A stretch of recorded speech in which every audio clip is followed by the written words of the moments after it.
Bonjour tout le monde, bienvenue à la séance de trouver un soutien en développement de carrière. Welcome to today's segment on finding career development support. My name is Audriane Racine. I'm an HR advisor at Employment and Social Development Canada, and I'm also the co-chair for GC Student, so the network for students under the Federal Youth Network. Donc, je m'appelle Audriane Racine, je suis conseillère en ressources humaines à Emploi et Développement social Canada et la coprésidente pour le réseau des étudiants du gouvernement du Canada sous le réseau des jeunes fonctionnaires fédéraux. I would like to begin by acknowledging that I'm on the traditional unceded territory of the Algonquin Anishinaabeg people. The Algonquin people have lived on this land since time immemorial, and I encourage you all to acknowledge the land you are on as well. Au fur et à mesure qu'on va progresser dans la session d'aujourd'hui, veuillez partager vos questions en utilisant le bouton questions et réponses dans la langue de votre choix. Vous pouvez aussi poser vos questions. Vous pouvez aussi, voter pour les questions en touchant sur le bouton thumbs up. Can you hear me well, everyone? I see some, perfect. So you can always ask your question on the Q&A button in the language of your choice, and you can vote for the question by liking with the little thumbs up button. Today, we have three panelists joining us. I would like to welcome Charlène, Jennifer, and Michel. They will have time to share a little bit with you about them. Donc, aujourd'hui, on accueille trois panélistes. Ils vous partageront leur expertise. Donc, on accueille Charlène, Jennifer et Michel. We will start off with you, Michel. Bonjour tout le monde, est-ce que vous m'entendez? Oui, donc je m'appelle Michelle Elliott, and I would also like to take the time to recognize that we are on the unceded territory of the Anishinaabe Algonquin people. I will be doing my presentation mostly in English, mais je peux absolument répondre à des questions en français si vous en avez. So we were asked to talk a little bit about our careers, and so for myself, I was a teacher for over 10 years, taught from junior kindergarten all the way up to grade 12. I did a lot of different levels, groups and levels throughout my career. Then after that, I came to the government, and for about 12 years, I was the lead for the Indigenous developmental programs, first at Health Canada and then at Indigenous Services Canada. After that, they posted a position about a navigator, an Indigenous navigator that would be offering career counseling to Indigenous employees. So I applied on that at ISC, at Indigenous Services Canada, and I was lucky enough to be the first candidate that they hired into this position. There was no work description per se about this role, so I got back to my desk and started thinking about what could this look like, and created a very extensive list of roles that the Indigenous Navigator can do to support. Some of these are, because I won't go through all of them, there's a lot, but some of these are things like Indigenous employees will come to the Navigator if they are looking at maybe some ideas of what to put on their learning plans in their PMAs, their performance management agreements, or maybe they're at this level and in 5 years they want to get to this level. How do they go about doing this? So the navigator will sit with them, get to know them, and help them create this career path to get to where they want to go. Other things that we do is we help Indigenous employees be successful on staffing processes. So the application process, we review it, we make sure to give advice so that they're screened in. And then after that, when they're invited to the exam, we spend about an hour with them where we give them again advice on how to be successful on the exam and later on successful on the interview so that they can make it into these pools. Some Indigenous employees are just coming to us because they want to bounce ideas off of someone. Other people need some real advice.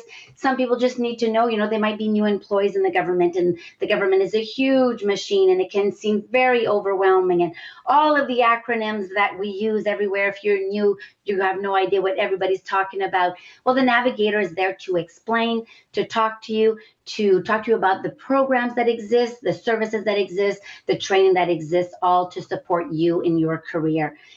So after doing this for about 2 and a bit years, I was working with the Knowledge Circle for Indigenous Inclusion, so we call it KCII.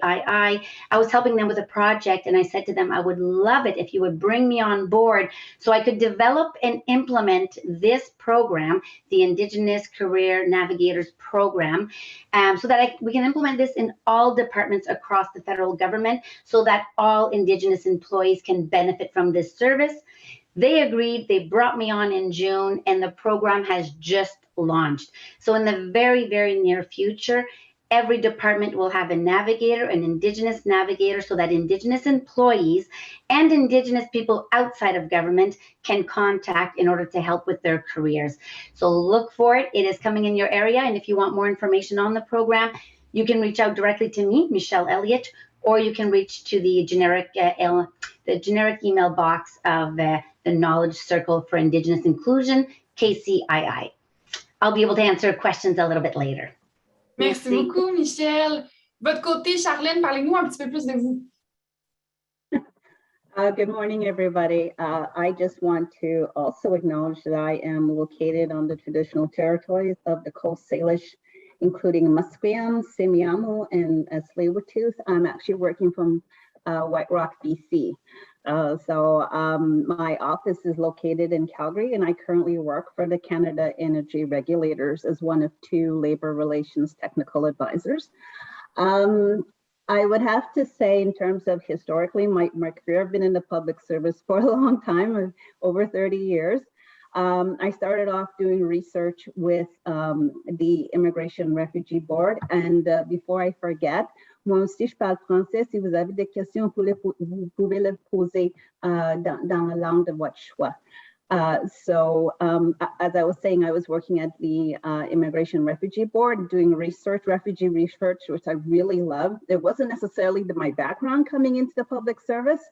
They were looking for an assistant at the time who was bilingual, but I got exposed to some very interesting work. And then throughout my career, I ended up, through circumstances, getting into the HR field. I was a subject for workforce adjustment, which we can talk about a little bit later. But what that meant was that I was exposed to some opportunities due to downsizing at the time.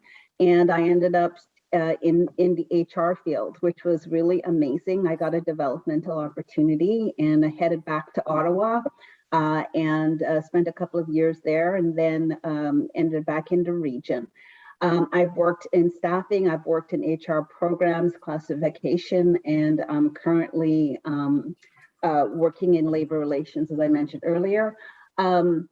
What I can say for me, I mean, Michelle has created some big shoes to fill, so I'm going to kind of dive in a little bit, not as good as her, but I've had opportunities to work on some what I would call corporate citizenship projects.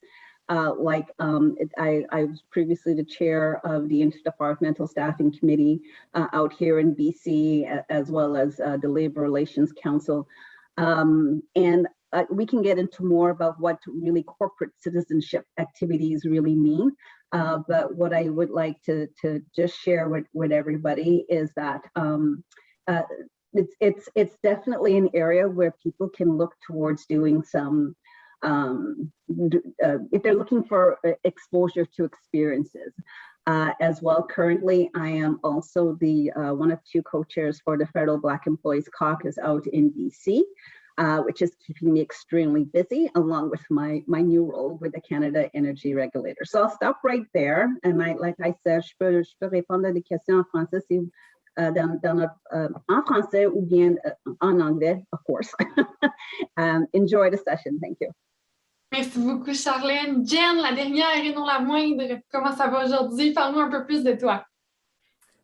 Hi, everyone. My name is Jennifer McDougall. I am currently the Senior Manager of Events and Partnerships at the Federal Youth Network.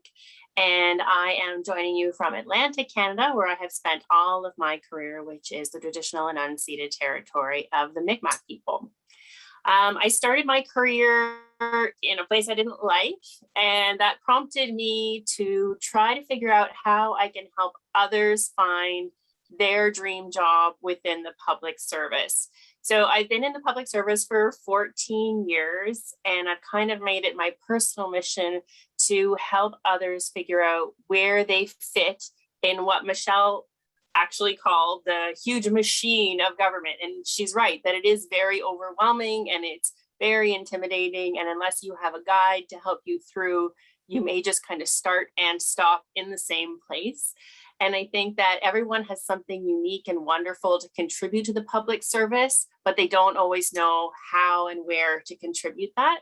So that is what I'm currently working towards. So currently my role is I am one of Canada's free agents. I recently joined the free agent program, and now I'm on assignment with the Federal Youth Network, where we're putting together learning opportunities for all public servants so that everyone can find their way and make the best out of their career. Moi aussi, je suis bilingue. Alors, si vous avez des questions, n'hésitez pas de me demander dans la langue de votre choix ou de m'écrire à travers des médias sociaux en demandant d'autres questions après la séance. Merci beaucoup à tous. J'ai vraiment hâte d'entendre vos réponses aux questions qu'on se pose. Donc, on va commencer par la première question pour Jennifer. Donc, Jennifer, on aimerait savoir qu'est-ce que c'est la différence entre le mentorat et le coaching? What is the difference between coaching and mentoring? Merci, Audrey-Anne. Alors, je vais vous donner la réponse d'après moi, puis si les autres panélistes voulaient en ajouter, c'est certainement bienvenu. Alors, un mentor, d'après moi, c'est quelqu'un qui vous donne des conseils. Leurs conseils sont basés sur leur expérience que eux autres ont vécue, probablement à travers de leur carrière dans la fonction publique. Alors, eux autres vous guident en vous donnant leurs conseils d'après eux. Mais un coach, lui, il demande des questions à vous, puis c'est à vous de trouver les réponses. Alors, le coach, ça se peut que lui, ce n'est pas la réponse, et c'est fort probable, mais il va vous guider à trouver votre propre réponse. So I'm going to repeat that in English just quickly.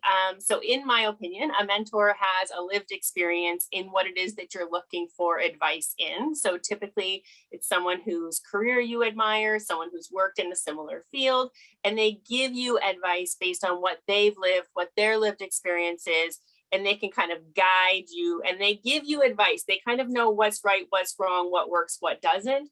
Whereas a coach helps you to find your own way, to help you find your own answers by asking you really good questions. Now, how I learned the difference actually is my own epic fail. I really wanted to try coaching, and I have a really hard time letting other people find their own way. I would much rather mentor you and help you find the right way than worry that maybe you're going to find the wrong way. But that's me. That's part of my learning journey. Charlene, I see you unmuted yourself. Would you like to jump in? I was just getting ready. No, I was, essentially, I agree with you completely. I didn't have the, I will call it a benefit of an epic fail because, that's one of the things that we need to learn is that failure is not what we've grown up to, like it's a black stain on your career. Absolutely not. You can learn a lot of great things from failure. And as you shared, Jen, that, it was part of a learning when it came to the difference between coaching and mentoring. Absolutely agree with what you were saying. From my perspective, yeah, I've done the exact same thing, learn. I've been a mentor, I've been a mentee as well, and as well as I've had coaches. The additional piece to that I would like to also add, and you've alluded to it, is that there are relationships as well. You have to. It's not just a matter of you see. Well, it's not always just a matter of, oh, I see somebody, I like what they're doing, and can you be? You have to be able to have a really good relationship with that person, and sometimes your mentors also come, or your coaches also come by the people that you see out there that are not actually doing really good work, but you learn because what they're doing that may be incorrect, what not to do. So, there are mentors and there are coaches throughout. You'll find positive and people who need areas of improvement that can definitely teach you along the way. Merci beaucoup. C'est tellement une réponse complète. J'avais jamais vu ça comme ça. Merci beaucoup pour votre réponse. Oh, yeah. The next question will be for you, Charlene. On aimerait savoir qu'est-ce que le parrainage? What is sponsorship? Oui, le parrainage, mais c'est aussi comme je dis, une relation, relationship, où la personne que tu travailles avec ou tu es en train d'obtenir des conseils ou un appui, est une personne qui peut vous, c'est quoi le bon mot? Who can find opportunities for you, who are your advocate. They are someone that you've developed that relationship with, but who also find opportunities either for you within the department or may say to you, well, I know someone who's looking for a particular person who's got your skill set. So that they will send, they will help you make that connection with that person. So c'est quelqu'un qui peut vous aider à trouver des opportunités ou des projets, soit dans le ministère ou bien soit dans un autre ministère, mais il te soutient ou il t'appuie. And so that support and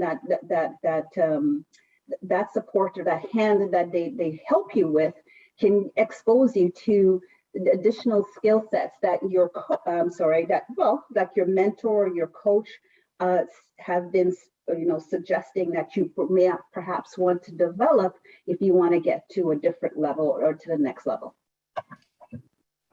Do you want to add something, Jen or Michelle? Okay. The next question is also for you, Charlene. So what formal learning is available to public servants? Donc, quel type de formations formelles sont offertes aux fonctionnaires? So typically when, in terms of formal training, when someone arrives within their department, if they're brand new, then their manager should be putting them on a learning plan that involves some mandatory training. A lot of the times, formal training is about mandatory training. What is it that you need to know about doing your job? So la formation formelle, c'est typiquement des cours qu'une personne, un employé doit prendre qui sont mandatoires. I think that's the right word. They're quite prescribed that they must. They're things that you absolutely need to do in order to do your job well. And I'm just going to put a plug for accommodation. If you are an employee and you require an accommodation before anything can be accomplished in terms of training, you need to make sure that accommodation is in place. So I just want to make sure everyone understands that. And then your training can begin.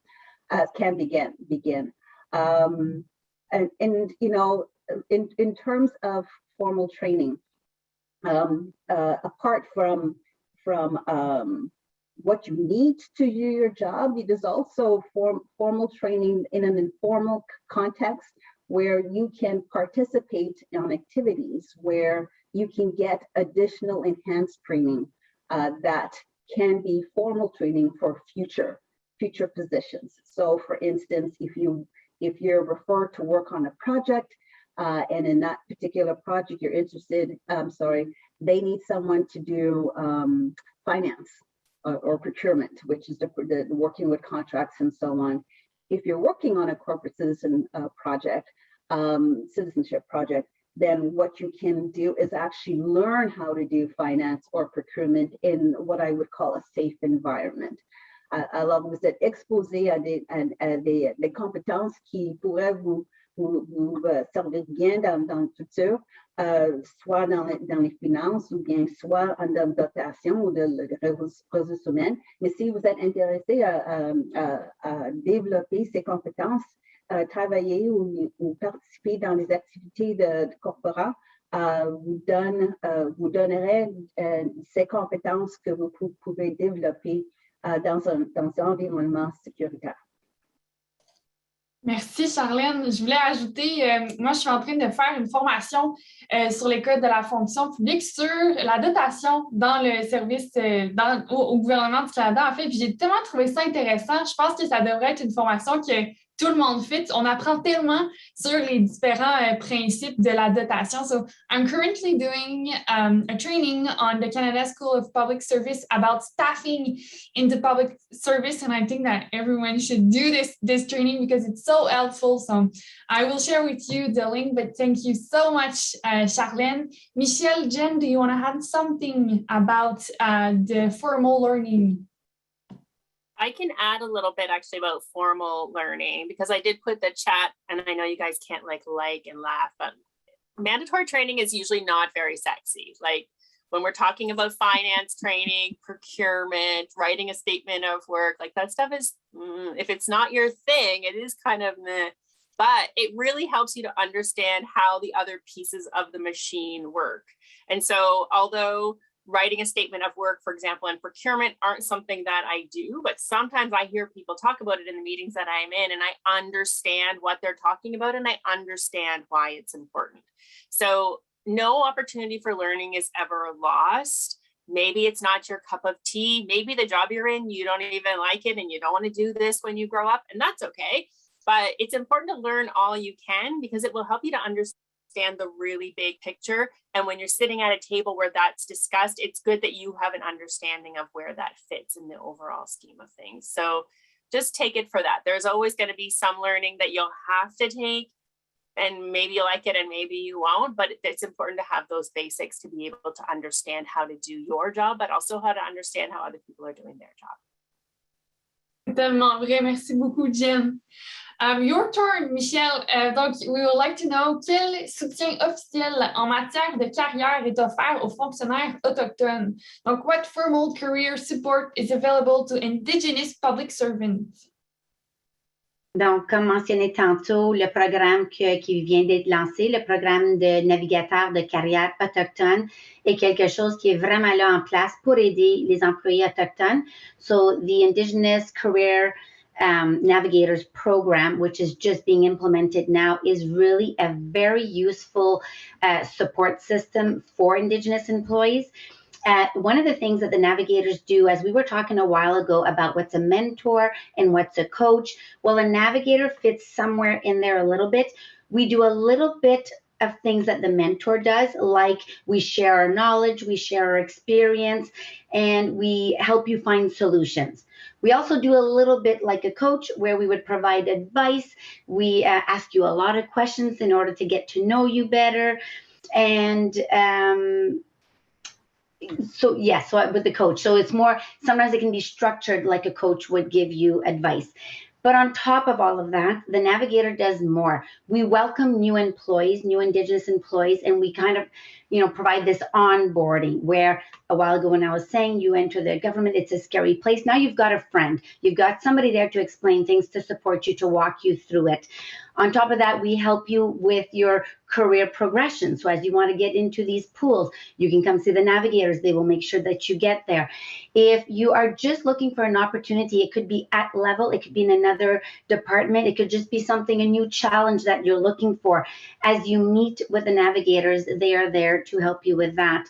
The navigators also, while they're supporting you, they're also helping the hiring managers. So when a hiring manager wants to hire an Indigenous candidate, they will come to the navigators, and the navigators will provide the names, a little text, a little blurb on the candidate and their resume. And then the manager looks at the list and meets with who they think would be a good fit. And often that's how they get hired. They will get hired through the connection that the navigator has done with the manager and the Indigenous employee. So for now, there's a lot of other things that exist to support every employee. You can go to your managers. You can go to some networks. There's a lot of ways to find out this support. But for Indigenous employees, this navigator role will be a very big component of your career if you are interested in having that. And in the meantime, since they're not in all departments right now, you can reach out to me. Merci Michelle, pardon. Charlène, do you want to add something? I know that last week you were talking about another type of program for employee. Do you want to add something on that? Sure. Can you hear me? Yes. Oh, okay. Yeah, I don't mind. What I was sharing with the group last week was that also the Federal Black Employees Caucus has put together a Building Black Leaders initiative, which is currently making its way across the country. Originated out of the Atlantic provinces, and what it is a developmental program very similar to the, if you're familiar with the management development program that is currently run out of the Canada School of Public Service. But what happens is departments, various departments bring, identify successful or high performing employees for management potential. They currently have a cohort, and these groups of employees are currently learning what it would be like to be at a next higher level in terms of management. They very similar to Michelle's program, but not as sophisticated, I think, at this point, is that they are peered within their departments for special projects identified for them so that they can work through it. They have a coach and they have a mentor to support them as they progress through their projects. And they're going to be together in this group for about 2 years. And so they'll move between departments, getting the skills that they will need. Each region is going to have a slight variation to it because each region has its own special uniqueness. And so as the program moves across the country, it's going to be introduced into various departments. In departments as well as regions within the context that's going to be specific to that region. So I say that because like in the BC region, the makeup of population is very different, and the dynamics of the program will be very different out here.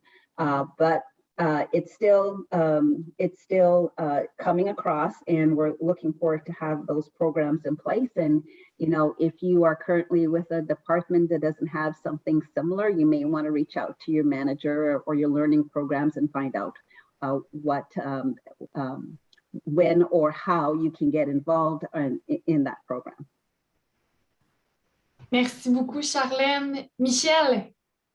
Je vais juste ajouter une petite chose. So just to add one little thing, when I was talking about the navigators, the mentors, and the coaches, when the navigators are offering this support to the Indigenous employee, we also recommend for them to get a mentor or to get a coach if this is something they're interested in or if it would benefit them. So we do not take the role of the mentor. We do not take the role of the coach. We do touch it a little bit, but we do know when it's time to say maybe you need a mentor for this, or maybe you might want to look at a coach. So we know when to refer them to those as well.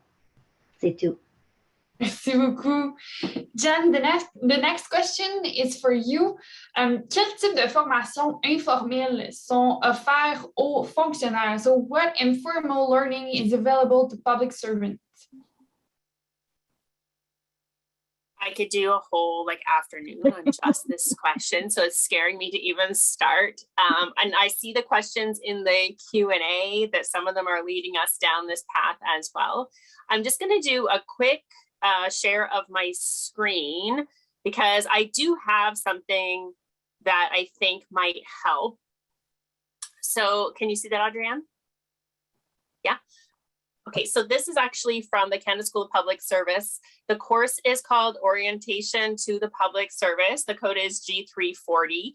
And it's something for all new public servants to take. If you haven't taken it before, it might be worth your while to take it. So it talks a little bit about how government works. It talks a little bit about learning, and it talks about growing your network. So that's what the course is about. And in that course, they break down informal learning into different categories. So I thought this might help me to stay focused because it is a subject that I could talk all day about.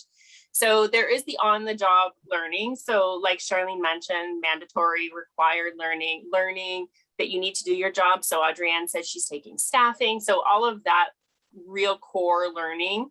Some of that is told to you. Some of that you can opt to take to grow your career. You can take the management development program or the supervisor development program if you find you're moving in that direction.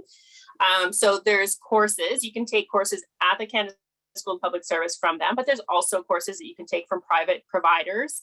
I guess if I had to give you a quick tip on how to find those, I would read other people's LinkedIn. People tend to brag on LinkedIn and to put all their accreditations on LinkedIn. So if you're looking for something interesting, check out people's LinkedIn. So sometimes I creep what people are learning or people that I want to emulate their career path, and I see where they took those little courses that they're taking. So that's a good place to look, or ask other people in your department. The courses that you take through your role in the government, if you have an allocation of funds, doesn't have to be something that everyone else takes. It can be something very unique as long as you can justify why it is that you're taking that. E-learning, you can take any e-learning that you want on your own time.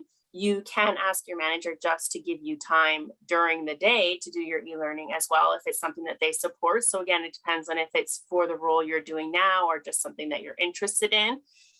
Other informal ways to learn: assignments, secondments, and micro missions. So trying on other jobs to give it a try and see if you like it. That will help you to gain competencies, but it also helps you to decide if that's something that you want to try to do in your career. Twinning, mentoring, networking. So we talked about mentorship. Networking is one of the founding principles of the Federal Youth Network. We want people to stay connected so that you can ask someone else in your network, have you ever done this? Do you know someone who does that? And asking through your network about different opportunities. And there's always opportunities to volunteer, get involved in a community of practice or a network or a committee, whether it's the GCWCC or a social committee or public service week or anything that you're interested in. I guarantee you that there is a committee for it. So that's a great way to learn what's going on, to try new skills, new competencies, whether it's project management, whether it's presentation skills. So I'm going to stop screen sharing. This slide is not mine. It's from the Canada School of Public Service, and you can get that too. Within their session, there is some stuff on learning, but learning is the big passion and what we really talk about with the Federal Youth Network. So I will try to leave it there and pass it over to the other panelists if they would like to add in. Merci beaucoup, Jen. T'es vraiment la meilleure pour parler de ça, c'est sûr. Michel, comment puis-je créer un plan d'apprentissage significatif? How do I create a meaningful learning plan for myself? All right, so the first thing to do when you are creating a meaningful learning plan, the first step would be to identify your goals. So what is your goal? Are you interested in taking something that you're interested in? Is it something that you need right now for the job that you're doing? Is it something you might need in the future? Or like you guys were saying a while ago, do you just want to take it in order to know what the others around you are taking? So to set yourself and to identify those goals would be step one. Donc, identifier vos objectifs, pourquoi vous voulez prendre cette formation-là. The second step would be to set measurable targets. So you would like to have this training by when? Do you want it done by the end of the month? Do you want this done in 6 months? Do you want this done by the end of the year? Donc, vous devez décider, c'est quoi le but? C'est quoi la cible que vous voulez finir cet apprentissage-là, cette formation-là avant quelle date, avant quel mois?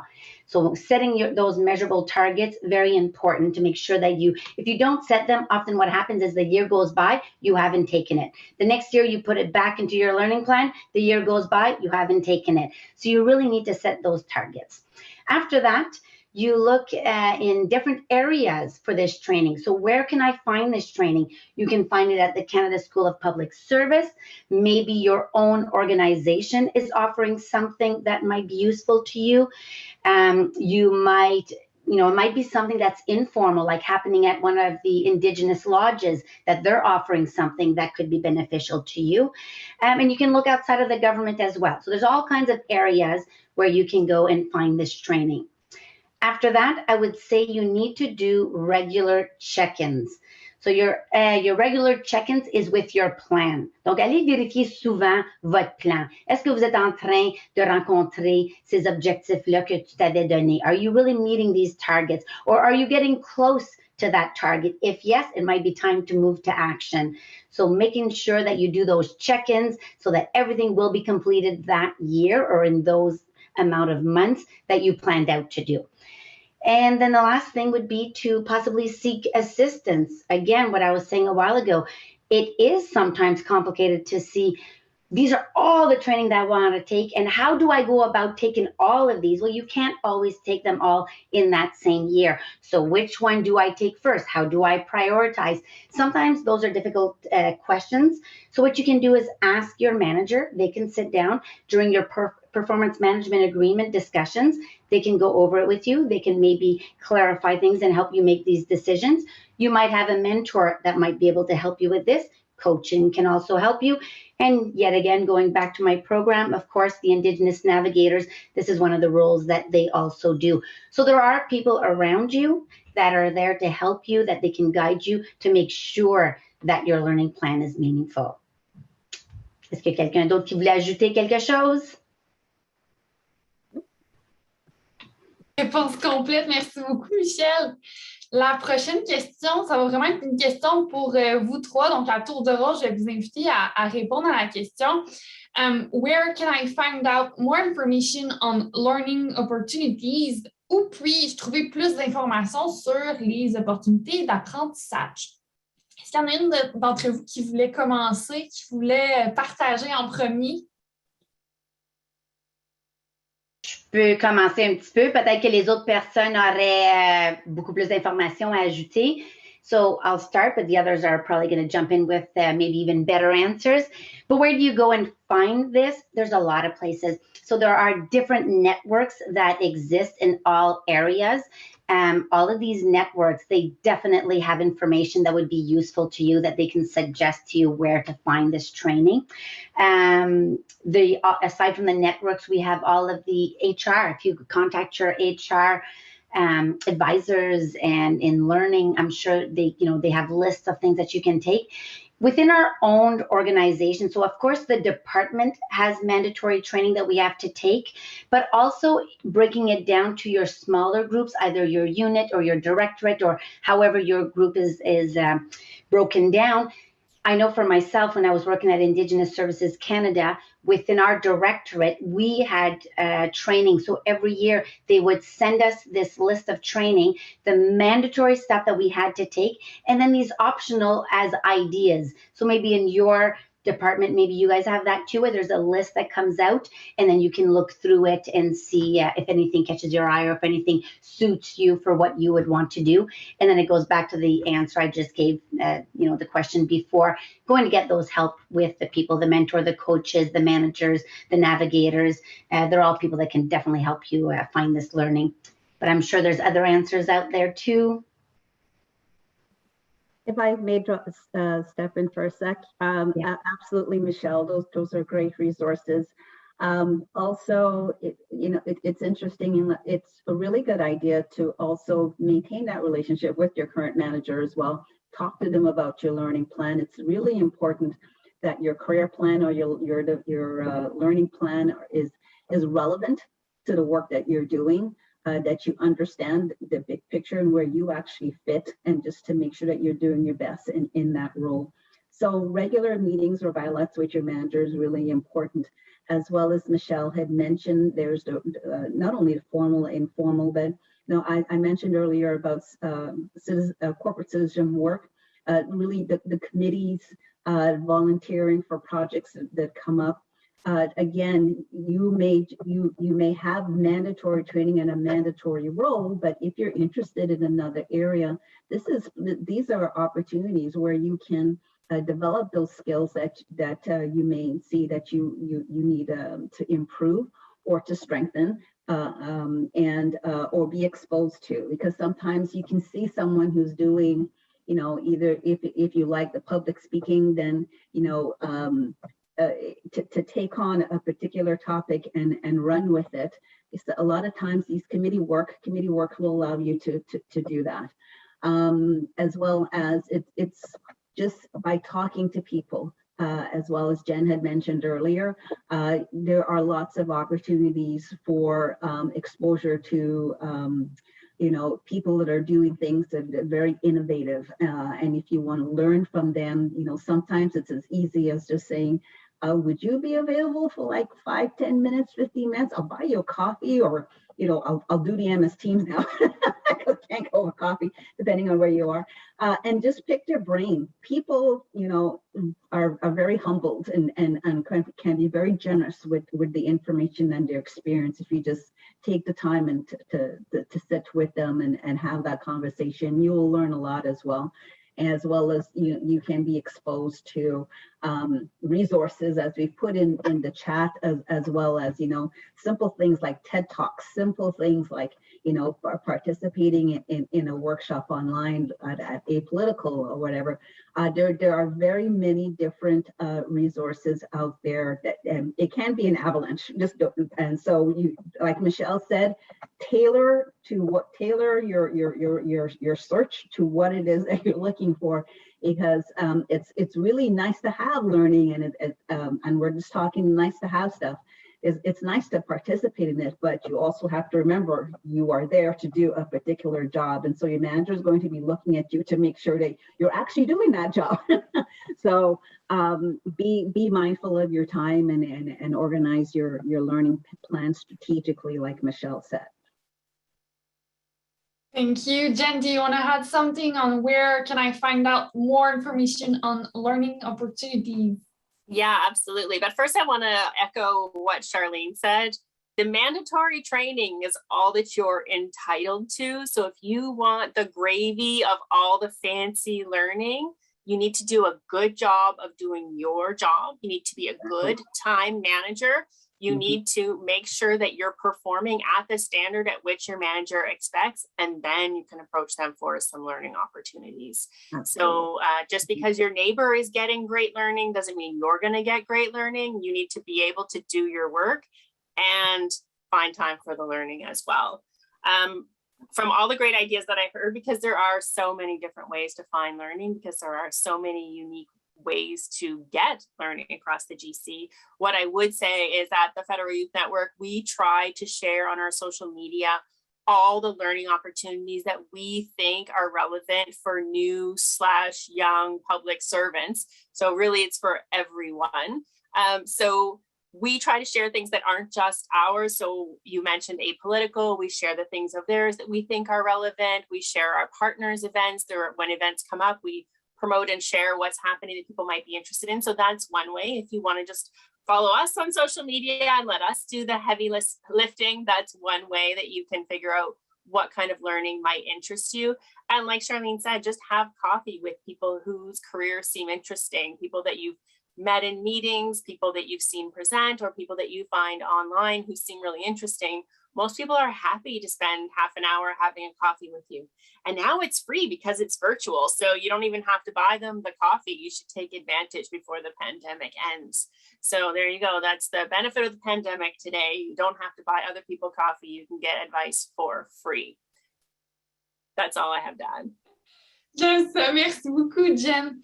Now we can jump in the second portion of this meeting.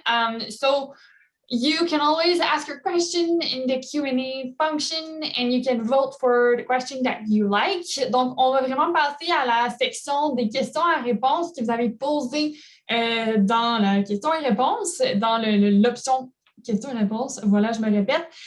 N'oubliez pas que vous pouvez voter pour les questions que vous aimez en appuyant sur le petit pouce en l'air. So the first question that I see in the Q&A is, where can a new employee find a mentor, a coach to support the journey into the government machine? Donc, où un nouvel employé pourrait trouver un mentor ou un coach pour l'appuyer dans son développement de carrière, si on veut, là, au gouvernement du Canada? Jen. I'll take it because I'm hoping that Marcella will drop the links because I know she'll know what I'm going to say. So There are some resources for you to look for coaches and mentors. If you don't have one already, or you don't know who to ask, or you're not sure what you should be looking for in a coach or mentor, because that's a whole bunch of other things you should be considering. So if you want to find a coach or a mentor, there are networking events and speed mentoring events. There is a Facebook group called GC Mentorship, which has thousands of government employees on there that you can go check it out. You can be a mentor, you can be a mentee, you can be both. There's a living library on the wiki page, the GC Wiki, so you can go in there. All of those people have consented to having their information shared, so you can reach out to one of them based on what they say about themselves. You can go to an event and read someone's bio and contact them directly. So there's lots of ways to find mentors, but I do caution you, think about what it is that you actually need from them, because you may not need to enter into a mentee-mentor relationship with someone. Maybe you just need 20 minutes of their time to pick their brain about some learning. So the relationship between mentors and mentees can be very formal or very informal. So just think about what it is that you need and then try to find that in an unofficial way. That'll probably be your best way. Obviously, there are some more official and formal ways that you can get into mentorship relationships as well. And I'm sure that Michelle and Charlene can add to that. I just have one little thing to add to that. So absolutely everything that Jen said is fantastic, but I would also add a little thing where sometimes you can find a mentor just in your area. Maybe there's a colleague, maybe there's a manager, maybe there's a senior manager that you've seen at meetings and that maybe you're impressed with, or there's something about them that you would like, to learn from them. So you can approach these people. Now, some of them might say that they're too busy, but most of the time, I have noticed that people will say yes. And exactly like Jen said, you might just meet with them twice and then you've got what you need. And other times the mentoring goes on for a couple of years. It's very scheduled, once a week for an hour. So there's all these different ways to have this relationship. But yes, there's all these places to go find mentors. But if there's somebody around you, or even if it's somebody that's not doing the same job as you, it could be just in an area, but you've seen them at meetings and that, you can approach them and ask them if they'd be willing to be your mentor. C'est tout. And I'll add to that as well. Don't also search out within your department in terms of programs. A lot of departments have also mentoring programs that they share with their employees and are fairly active. Nothing also that stops you from participating in or searching out other external resources that will provide access to mentorships. Even though I've heard of a lot of universities that also still have, mentorship programs to support their former students and so on. So, for another good place to start would be also find out if your department has a mentoring program. Maybe you could start it if they don't. There you go. Please, if you're going to start a mentoring program in your department, reach out to us, because we actually are trying to get all the departments to share their resource. Yeah, so that no one has to start from scratch, because it's true that almost every department does have some type of a mentorship program at some level. And so we're trying to make it more open to everyone and to make it a little bit more uniform across the board, because we do recognize that employees start in one department but change departments. And that's also something to consider when you're looking for a mentor. Are you planning to grow your career in that one department, or would you rather know what's going on in other departments across the enterprise? There's a lot to consider. Absolutely, Jen. Absolutely. Yeah. Merci beaucoup. La prochaine question dans le Q&A. I will jump in the conversation because I think that I can share good resources or to answer a part of this question. But the question is, are there support for co-op internship students within the Government of Canada wishing to transition into indeterminate employment post-graduation? Donc, est-ce qu'il y a du support pour les étudiants co-op qui travaillent au gouvernement du Canada qui souhaitent faire une transition vers un emploi indéterminé après leur graduation. I just want to say that GC Student is offering once a month a meeting where you can ask your question to HR advisor. So that can be a good event to join, and I will share the link in the chat. We also have good resources on our wiki page, and you also have the Slack channel, the Slack group where you can join and ask your question. That's really all for me. So GC Student can be a good resources for you as a student to be part of the activities and to join the different group and follow them on social media. Donc, pour les étudiants, pour des emplois là, après vos études, en fait, moi, je vous conseillerais de participer aux activités d'étudiants GC. On fait une fois par mois une séance où vous pouvez demander n'importe quoi à un conseiller en ressources humaines. On a aussi le groupe Slack où vous pouvez poser vos questions. Donc, des belles activités pour les étudiants qui pourraient vous aider. Do you have anything else to add, Jen, Michelle, or Charlene, about the job after their studies? Sure. So for myself, I would just say for the co-op student who is looking for something, transition into an employment. Again, if you're the Indigenous candidate, if you're an Indigenous student, you can go see your navigator, or you can come see me as the navigator. And that is one of the roles that we do. We do try to help you find these opportunities. We'll coach you on how for yourself to find them, but we will also actively be looking for a position for a staffing opportunity for you. Also for a student, just to add, there's also the bridging opportunity. But again, that's really with the networking and to have contact. Donc, pour les étudiants, il y a aussi la possibilité d'intégration des étudiants. Je peux partager aussi le lien dans le chat. Donc, ça, c'est vraiment en faisant du réseautage, d'avoir des contacts pour vous trouver un emploi après vos études. Thank you, Michelle. Jen, Charlene, anything else to add about student and a job after their studies? It can be a little. I don't want to just paint this as a rose-colored glasses. It can be frustrating and challenging, as a brand new employee. But even as a student, to come back or to maintain that connection after their co-op placement has been completed.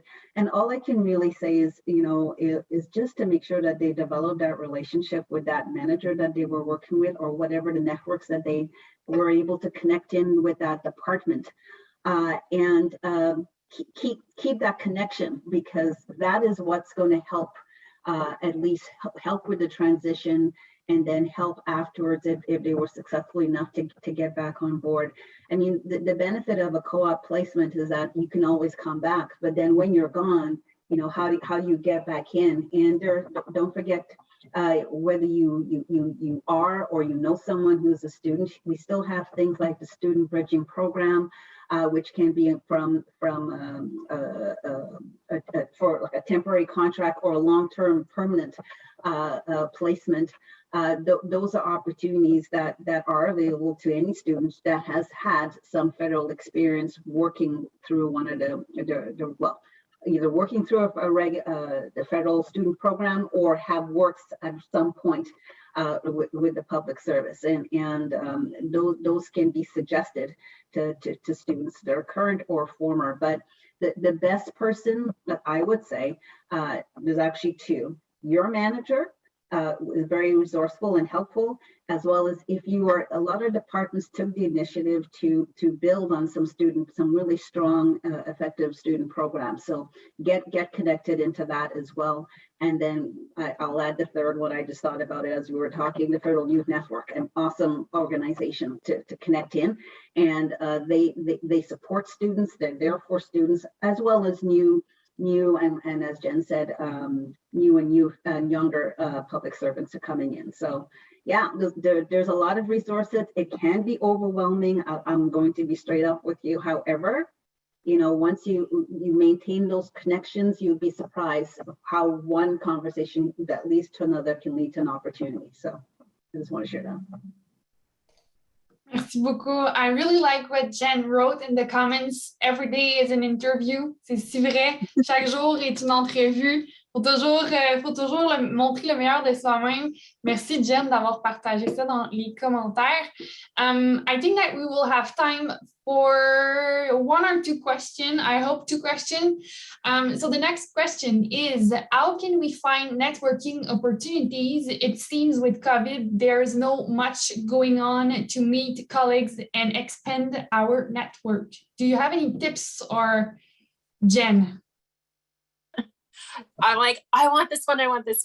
So being from the region, I can tell you that I've always struggled to find the opportunities to network with the people that I wanted to network with, because often it felt like there was that physical distance, that they were in the NCR and I was in the region.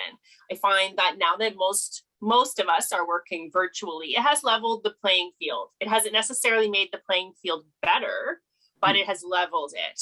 And so now we all have equal access to each other and equal access to ways to network. But then you have to really be intentional about finding those opportunities to connect with people. Yeah. So let's start about thinking about it that way. So right now you can connect with anyone, anywhere, and everyone is in the same boat. So when we're talking about virtual coffee, you don't have to be downtown in Ottawa in the market to be able to have coffee with someone. You can be anywhere in Canada and have coffee with someone. So where can you find opportunities to find people? For me as a public servant, some of the places that I have found people is through Twitter. The GC universe is very active on Twitter. It may not be your preferred method of communication, but you can definitely follow people there and see what they're talking about. And sometimes people write things that I find truly brilliant, that really connects with me. And I'm like, okay, they're passionate about the same things that I am, and I reach out to them that way. So that's one way to find networking opportunities. That said, there are a lot of our partners and ourselves at Finn who host networking opportunities. So we host networking opportunities for you to come and network. I know GC Students has networking events. Fridays at lunch, they'll get together and have networking lunches. I'm sure that most of our partners have different opportunities for networking, but you would need to know who you want to network with, and you actually have to be intentional about going out to look for those opportunities. You're not going to bump into people in the hallway getting coffee. You're not going to bump into people at Starbucks. You're not going to meet people in a physical classroom. You're going to need to be intentional in finding ways to network, but there are ways out there. All right, Charlene, you're off mute. Did you have something you want to add? Oh, no, I'm just agreeing with you. Yeah, it's very true. You do have to be intentional. You know, when I first started and like pre-March of 2020, yes, you could run down the street and connect in with someone on Starbucks or whatever, or find someone in an elevator and just say, hey, do you have 5-10 minutes? I have a pitch for you. Those opportunities have evaporated right now. A lot, like you said, a lot of us are going to be are still working remotely. So how do we do this? And it's events like this. It's events, other panels where you can connect into somebody and take advantage of technology. You know, really, that will be the key right now in our reality, is taking advantage of technology to make those connections, because no one's going to do it for you.